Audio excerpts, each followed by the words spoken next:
ज़्यादातर माल ईरान से इंपोर्ट होती है और इराक से भी आती है। तो ईरान की वैरायटी को ज़्यादा पाकिस्तान के लोग पसंद करते हैं, इसलिए जो है ना वो ज़्यादा इंपोर्ट किया है। इसका रेट मुनासिब है, ना ज़्यादा है ना कम है। रमज़ान मुबारक में अफ्तारी में खजूर का इस्तेमाल सुन्नत रसूल सल्लल्लाहु अलैहि वसल्लम भी है और अफ्तारी का लाजमी जुज़ भी। कराची की ली मार्केट में पाकिस्तानी खजूरों से ज़्यादा ईरानी खजूरों की डिमांड है। पाकिस्तानियों को ईरानी खजूरें क्यों पसंद आती हैं और इस बाज़ार में कितनी इक़साम की खजूरें फ़रोख्त की जाती हैं, आगे चलकर जानते हैं। कम से कम 7 या 8 किस्म की खजूरें दर खरीदार जो ईरानी जो खजूर है ना काली वाली वो ज़्यादा खरीद है। ज़्यादातर माल ईरान से इंपोर्ट होती है और इराक से भी आती है। इराक से कम आती है, ईरान से ज़्यादा आती है। तो ईरान की वैरायटी को ज़्यादा पाकिस्तान के लोग पसंद करते हैं, तो इसलिए जो है ना वो ज़्यादा इंपोर्ट किया है। अब वो माल तो आ रहे हैं, माल बिक भी रहे हैं माशाल्लाह। जो है ना इस साल रेट मुनासिब है। कीमत जो है तक वो 500 रुपये से लेके 600 रुपये किलो तक बिक रही है। सबसे महंगी खजूर इस पर जाती है। महंगी खजूर तो अजवा होती है जो सऊदी अरब में आती है। ना ज़्यादा है ना कम है। हमारा गवर्नमेंट पाकिस्तान की मेहरबानी है, रमज़ान के महीने में बजाय रिलीफ देने के हम पे ड्यूटी ज़्यादा लगा दिया खजूर का। उसमें इस वक्त जो है ना 1 किलो पे 110 रुपये किलो ड्यूटी है सिर्फ। गवर्नमेंट पाकिस्तान हमसे वसूल कर रही है जो इम्पोर्टर है। हालांकि इम्पोर्ट इराक से जो इम्पोर्ट होती है उसमें डॉलर के हिसाब से एलसी खोला जाता है। ईरान से एलसी की ज़रूरत नहीं, हम लोकल करेंसी माल लेते हैं।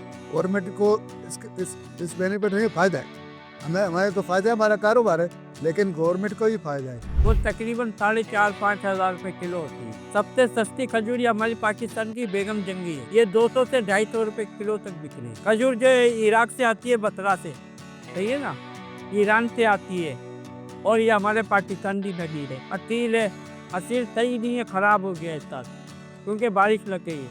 और ये हमारा जो मकान का बेगम जंगी है ये सही है, इस पर इसमें पानी नहीं लगा हुआ, ये माल पका हुआ है, सही मुनासिब रेट है। पिछले साल भी यही रेट चल रहे थे, 550-600, अब भी यही रेट चल रहे हैं। पिछले साल तकरीबन 40 से 45 रुपये किलो था। इस साल उन्होंने 110 रुपये पर केजी। तो ये 110 रुपये का मतलब क्या हुआ, 4,400 रुपया मन 1 किलो पे। 4,400 रुपये हम किससे लेंगे, डायरेक्ट कस्टमर से लिया जाता है। अगर ड्यूटी में बचत हो जाए तो वही माल जो हमें इस वक्त जो है ना बिल पर 16,000 रुपये मन बेच रहे हैं, वो माल खाम का 12,000 रुपये आएगा। अरे गवर्नमेंट हमें रिलीज दे तो हम और सस्ता बेचें, अब गवर्नमेंट रिलीज देते नहीं है। और दूसरे इसके अलावा जो और लोग आते हैं तो बत्ता भी मांगते हैं हम लोग से, जो है ना हम लोग उनको भी देना पड़ता है। तो ऐसा गवर्नमेंट हमें कोई सहूलत नहीं देती है। हालांकि हम बड़े पुराने कारोबारी लोग हैं, लेकिन गवर्नमेंट की तरफ से हमें सपोर्ट नहीं मिलती है। बस ये जो है ना लोग आते हैं, ख़रीदारी करते हैं हमारे पास, हम उनको सप्लाई देते हैं। ड्यूटी बढ़ने के बावजूद भी पिछले साल के जो रेट मुनासिब रहे, इस साल भी वही रेट चल रहा है। क्योंकि वजह इसको हमको फ़ायदा मिलना चाहिए, गवर्नमेंट को फ़ायदा मिल रहा है, आवाम को नुकसान हो रहा है, हमारा फ़ायदा कम हो गया।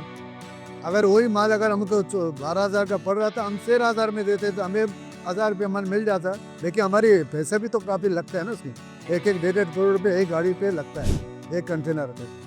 तो अब इतना सरमाया लगाए तो कम से कम 10 से 15% तो हमें भी अकदा। लेकिन गवर्नमेंट अगर बेनिफिट देवे तो हमारा भी फ़ायदा होगा, आवाम का ही फ़ायदा होगा। शक्कर वाले के एक बार अभी ये वो उसको तेल खुद लगाते हैं, जबकि ईरान वाले तेल नहीं लगाते, वो साफ़ सुथरा माल बेचते हैं।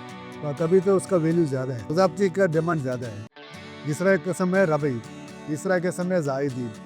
ये 3-4 जो क्वालिटी हैं जो ज़्यादा वैल्यूएबल हैं। और ये पाकिस्तान में ये खजूर नहीं हुआ, सिर्फ बलूचिस्तान के एक जगह है पंजूर में, वहाँ एक खजूर थोड़ा पैदा होता है, वो भी 400-500 टन माल निकलता है, वो वहीं पर सेल हो जाते हैं। बाकी टोटली ईरान से ईरान के लोग फिर जो है ना गवर्नमेंट भी थोड़ा सपोर्ट करती है ज़मींदार को।